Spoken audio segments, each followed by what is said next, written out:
Then he said this, it was so amazing. He said, you know, man, I've been to all these hurricanes and floods, but this is my first non-natural disaster. And I said, well, it's my first non-natural disaster too. I guess I'll start at the beginning. Are you in the kitchen? No. Why? A plane just flew into the World Trade Center. Well, that's not actually the beginning for me.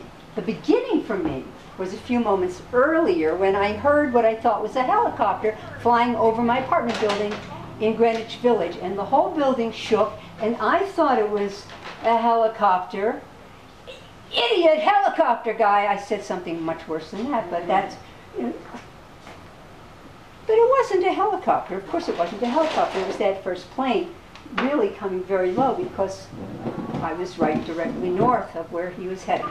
I got up, I went in the kitchen, and the war was in my backyard.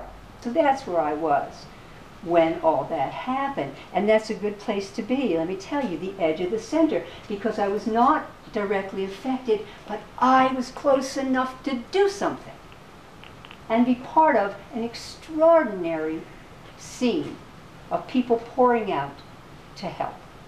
So the first response from people was, I don't know what I have to do, I don't know what I can do, but I'm going to do whatever I can do and get out there. Who was there the first day? It was the neighbors. And it was kind of, I call it guerrilla volunteerism.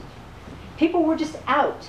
And you looked around and you said, what needs to be done? And you did it. So Mother Teresa's nuns were over there across the street. They had a folding table and a tarp, and they were making sandwiches. So we gave them the bread.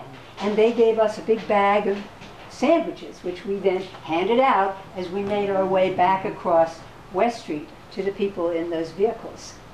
And when I got back over to this Red Cross place, there was a woman who came. She lived downtown, but she couldn't get to her apartment. She wanted to do something. So she was in helping the Red Cross. And she said to me very intently, honey, you've got to eat.